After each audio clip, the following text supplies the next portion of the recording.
Every summer rush. Top 100. Every summer rush. Top 100. He's got a voice that's really the bomb. He'll make a choice that'll aggravate Tom. I hate to spoil it, but when all's said and done, Merchant of Venus gonna be number one. Good day, and welcome to our Daddy's Top 100. My brother and I have asked to speak with you so that we may express our extreme displeasure at our omission from the intros and outros of the videos over the past few weeks.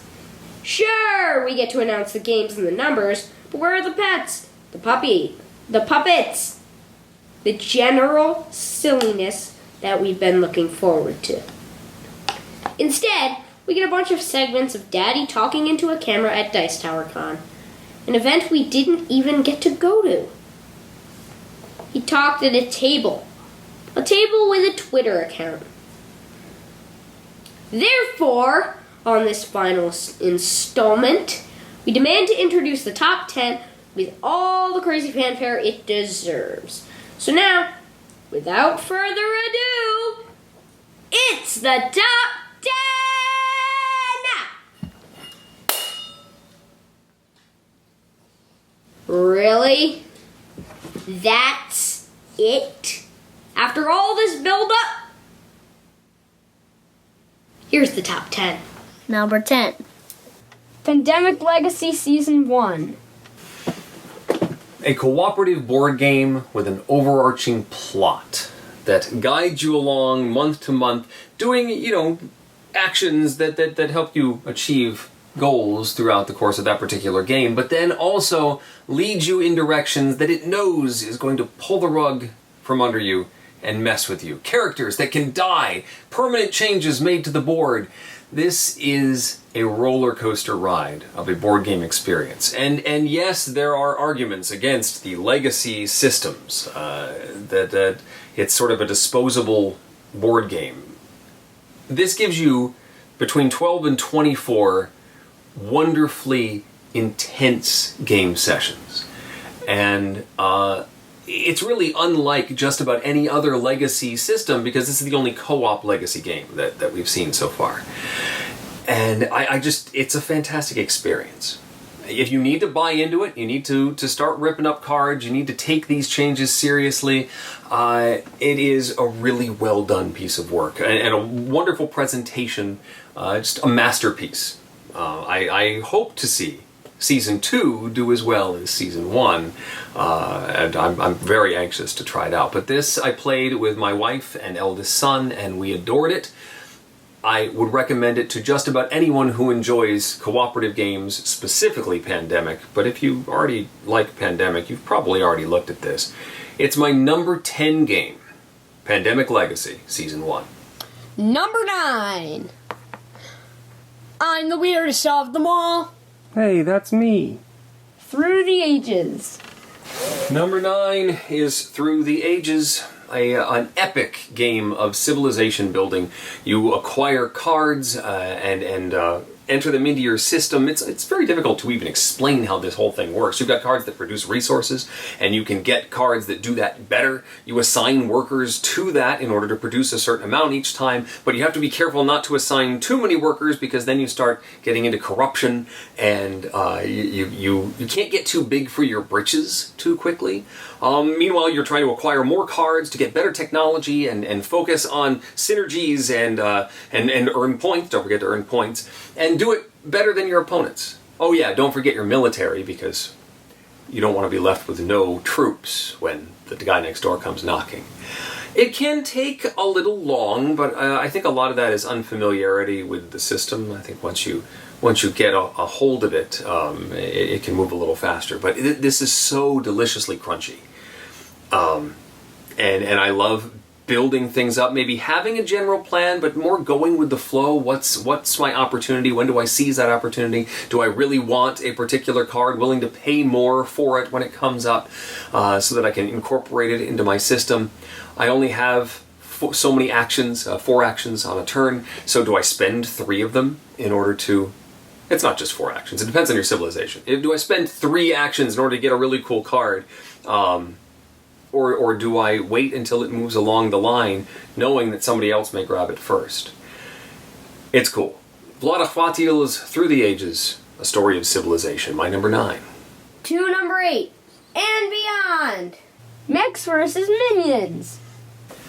Number 8 is the newest addition to the top 10, that is Mechs vs. Minions from Riot Games. This is a cooperative experience in which you're programming robots, like robot suits, to stomp on bad guys and achieve certain objectives. It is a scenario-based game with a ton of stuff in here, even down to the presentation of the whole thing. When you first open the box, you're given a letter right sitting there on top that explains what you're doing, and you dig in, you open up envelopes, and it teaches you the rules as you go, and you're introduced to new concepts, and the whole thing is presented as a progression, a story that you work your way through. My kids have really enjoyed this. They like the programming, although the youngest child is much more about getting the biggest gun possible. You can upgrade your weapons as you program these cards, and if you put multiple cards of a particular type in one slot, then it makes the new card more powerful. So he just wants to get a super deluxe gun, and often ends up marching off into the corner. So we play on easy mode, just to counteract that. Still, this is an anomaly. Riot Games, huge video game company, and able to throw a lot of cash at making a love letter to the fans of their games. And so, you don't see this kind of production in a $75, $80 game ever. But in this one instance, this is well worth the money and a lovely experience, a cooperative experience that I am delightfully exploring with my kids. Mechs vs. Minions, number 8. Number 7, Viticulture. Number 7 is another new addition to the list, and that is Viticulture. It looks downright tiny compared to Mechs vs. Minions, but there's a lot in here. This is a game about running a vineyard. It's a worker placement game, and so you're trying to get more workers onto your team, try and get to those lucrative action spaces where you acquire grapes to plant in your field. You have to plant the field, harvest the grapes, and then make wine out of them. And then the wine has to age in order to fulfill orders, which you then earn points for.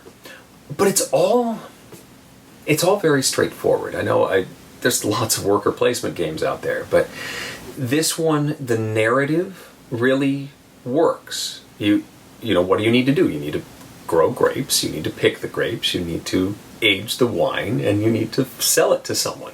You can give tours of your winery, you can get cards that represent experts in winemaking or better equipment, you can buy better equipment, you can get a tasting room or a cart that lets you harvest out of turn. It's a delightful little game, except it's not that little. There's a lot to it, and I'm just tremendously charmed by Viticulture. My number 7. 6. Dominion. Number 6 is the granddaddy of the deck builders. That's Dominion. I no longer can fit Dominion in its boxes. I'm not sure how you can do that once you upgrade and get a few more expansions. I have 2 of these with all the cards all laid out and vertical dividers and it's pretty well organized. Although I have not been able to get the same set of dividers for the entire game, because I'll get 2 or 3 expansions behind and then print out 2 or 3 expansions worth of dividers, and then I'll forget where those came from when the next set of expansions comes out. So there's handwritten dividers and from different graphic designs. I don't know. Maybe one day when they stop making expansions, I'll just make them all normally, but this works.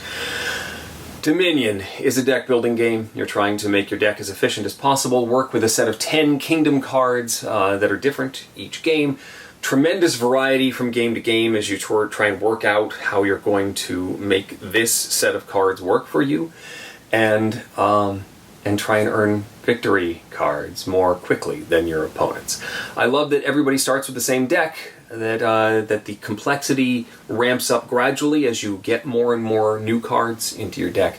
I mean, these are concepts that are now all over the place in various deck builders, but I like that this is the original and it has so many expansions and possibilities and ways to explore the system. Dominion is a lovely game, and it's my number 6. 1, 2, 3, 4, 5.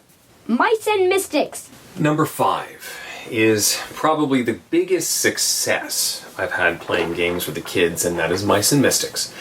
I say kids plural now, but that's not actually true yet. I've had wonderful success playing it with my elder child, and we now need to go back and restart Downwood Tales, the big box expansion, to bring the younger one into the fold.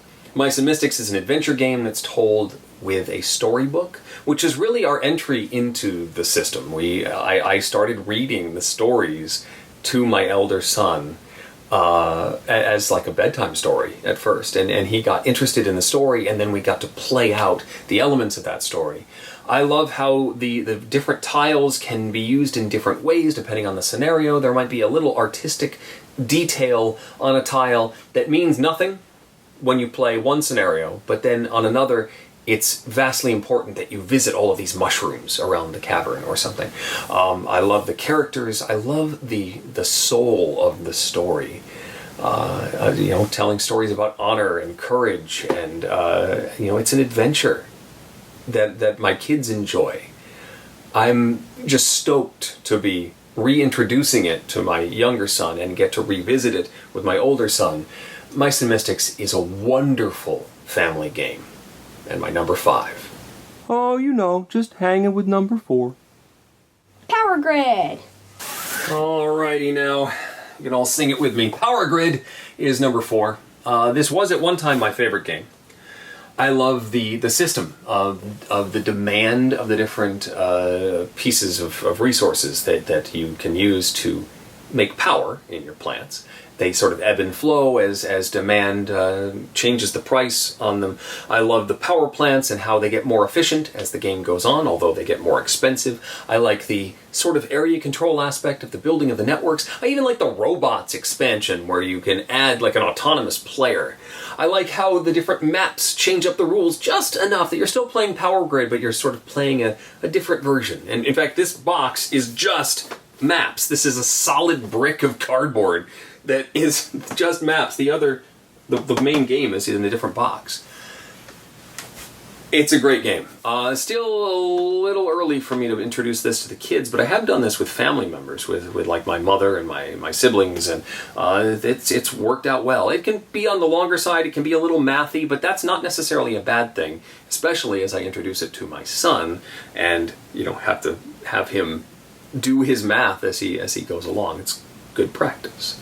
I love the system. Freedom and Freeze's Power Grid, number 4. Number 3. Alien Frontiers. Alien Frontiers is number 3. It is a dice rolling game about colonizing a planet. You roll your dice and you assign them to different action spaces that earn you resources, and eventually you spend these resources to put colonies out on the board onto a planet space that's a sort of an area control game, and you get bonuses for controlling sections of that board that relate to those action spaces around the board. Then you add asteroid fields and extra like faction boards in the various expansions. I did spend the money on the big box. I had already I had all of the rest of the stuff already, but I got the big board and the big box and the consolidated rule book, which is a good thing. But for a game that I adore as much as that, I thought it was worth it. Alien Frontiers is a great introduction to action selection. I like the roll of the dice, the manipulation of the dice using alien technologies. It's got some cool bling with the little colony like bubble plastic pieces. It's solid. And one of the first Kickstarter successes, which is still kind of a nice thing. Alien Frontiers, number 3. 2. Huh? Pandemic. My number 2, Pandemic, lives in here now. This is Broken Token's, what do they call it, a biohazard containment unit. It's a pretty neat little device. Let's pop the top off. top of this thing. It contains everything from Pandemic, all the rule books, all the extra boards, the trader pad if you're going to play with a bioterrorist, and then it organizes all the stuff inside.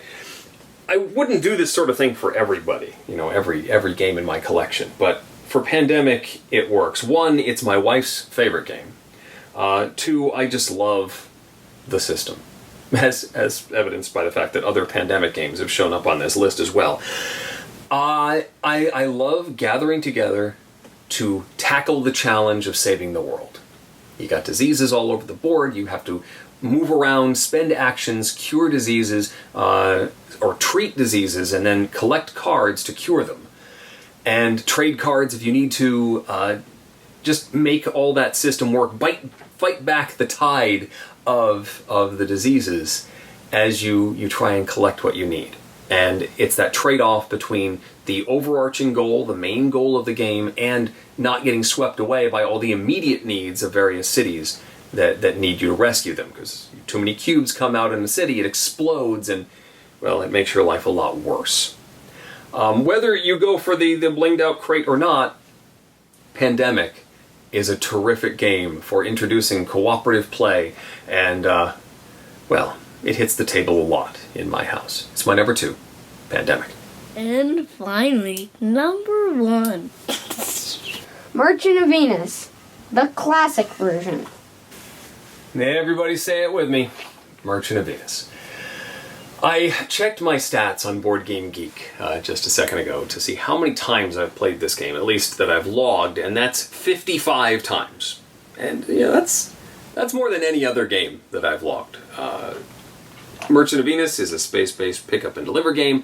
You upgrade your ship, you pick up stuff from one place, take it somewhere else, but you have to explore on your way, because at the beginning of the game you don't know where anyone lives. I played this twice in one day this past weekend. I had a house guest who wanted to learn the game and he immediately wanted to play it again. It's roll and move. It can be a little fiddly, because, the dice can hose you. If you try going through the cloud and you don't get the die roll you need, you can be unhappy, but you made that choice. You can always take the long way around to get somewhere, but it's a race. You have to hurry. You have to take a couple of those chances. Upgrade your ship so you can move faster. Search for some space junk that may help you and give you some sort of advantage over everybody else. It's not a perfect game. It isn't. But in my mind, I would rather play this than just about anything else. It is that charm of the old school sci-fi look, the silly names for goods, the 3-act structure as you explore, optimize, and then race to the finish. I am delighted every time I get to put this to the table. When people come up to me at conventions, the only reason I would say no, I can't play this right now, is time.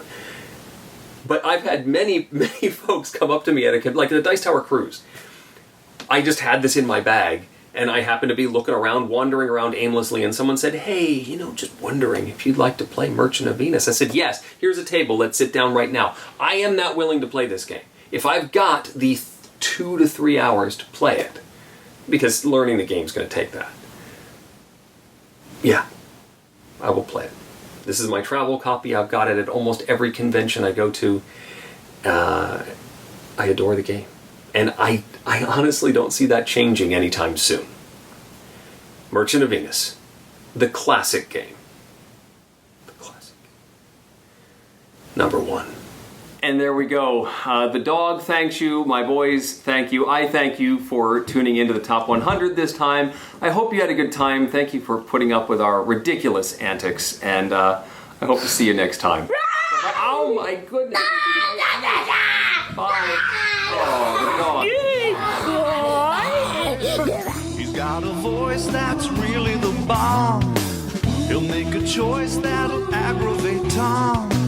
I hate to spoil it, but when all's said and done, Merchant of Venus gonna be number 1. Every summer, Top 1.